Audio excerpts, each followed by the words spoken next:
Right. How many times are we going to allow this to happen as a league to sit there and not change it when you just changed the concussion protocol process because that wasn't done at a high enough level or the right way? You've already told us that you can change whatever you want.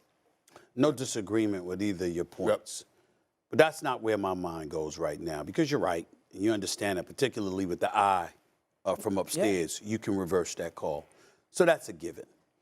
I'm appalled by what I saw for several reasons. Number one, what else is a defender supposed to do? Right. He didn't lead with his helmet. Right. Okay? He didn't hit him too low. Okay? Snap his leg in half or something like that.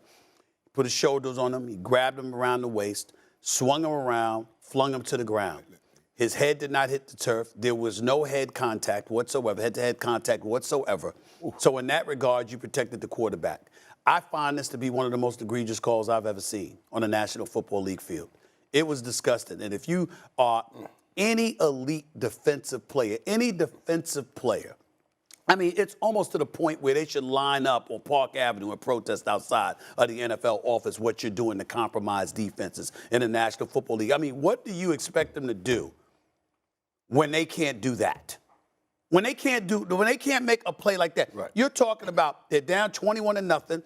They come back, go for the 2-point conversion, ends up scoring 2 touchdowns with the 2-point conversion. They're within 6. That was a 3rd down. You stop them. Tampa Bay has to punt. You get the ball back. You already got the momentum having drastically shifted in your direction. It's very probable that you could have ended up marching downfield and winning the damn football game with a touchdown based on what we saw transpiring in the 4th quarter.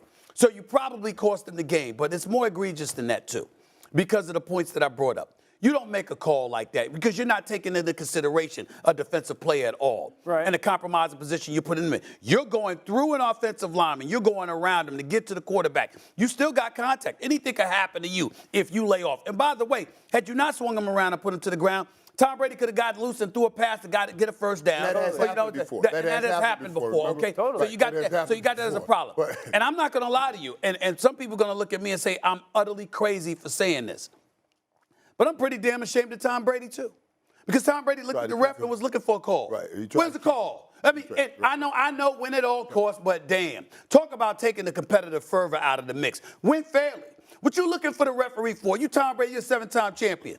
You know what kind of things that you've endured throughout these years in the league. What the hell are you looking at the official call to make a call on that play? Yeah. On that play. Next time, what about the defender that says, I'm just going, they're going to take me out anyway. I'm just going to take this dude out. I'm not talking about Tom Brady. Right. I'm talking about anybody. You're going to do this to me anyway, so I might as well just take him out. There's a lot of things that could happen to a quarterback inside that pocket when you got an oncoming pass rusher like that. To sit up there and look to the referee for assistance on a play like that, you are completely compromising defenses. Listen, Ray Lewis has complained about this for years, along with a multitude of other defensive players.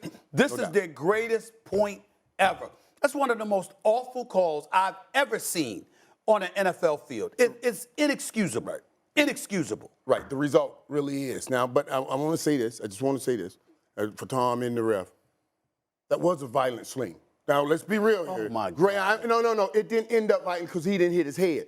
But there was some power in that throw. But he didn't hit his head. That's why I went there. If you look at Tua being swung compared to that play, it ain't even in the same stratosphere. It ain't even in the same stratosphere. That's us sitting in these chairs. I bet Brady felt that. I do not find that to be a violent swing, and I'm a quarterback. Dude, I just think this is that throw. I don't know. I mean, dude, if this is Josh Allen, he's 250. Right, no doubt. If this is I'm with Justin Herbert, he's 250. Here's where I get the sticking point that I have with this. Let's go compare that to Tua. Right. It's not even close. Right. It's not even close. And nor the action nor the result. Wait, stop. The only reason it's not close is because he didn't hit his head. If he hit his head on that carpet, that's what. If he'd hit his head, he would have been out like Tua. That's not the defender's prop issue if you don't hit him in the head. I understand that. That's why we go with Dan.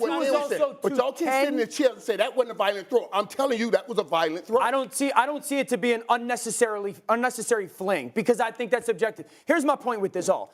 All right, so if we're playing the game, and you guys have seen this, a ball pops out. The officials are taught rule it a fumble, let the play, instead of blowing it dead, let the play, and then we'll make a determination afterwards. I call college football every weekend. The targeting rule in college, I think, is outrageous. Thank you. But what they do with the targeting is if it's close, they throw the flag.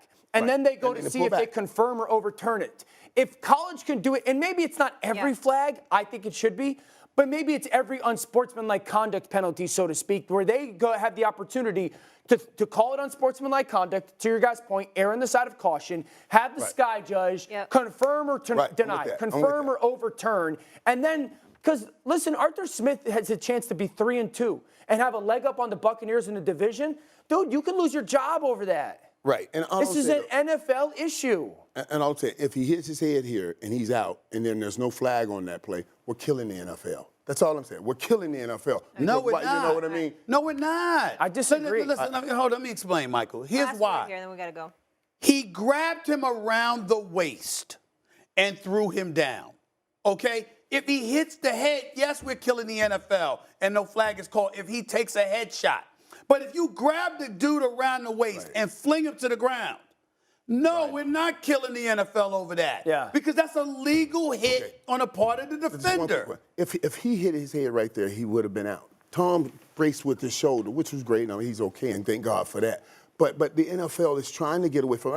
I'm not defending them. That was a horrible call, horrific call. I'm not defending them, but I'm just bringing in this thought. They were trying to say, okay, we can't have that with no flag, like what the Tua situation was. There was no flag thrown on that play, and you see this man down like that, and they're trying to eliminate that. So I understand it both ways. That's why the best way is to do what Dan says.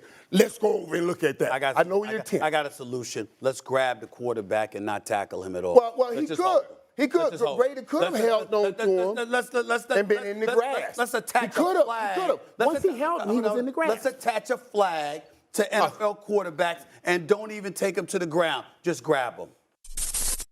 Thanks for watching ESPN on YouTube. For live streaming sports and premium content, subscribe to ESPN+.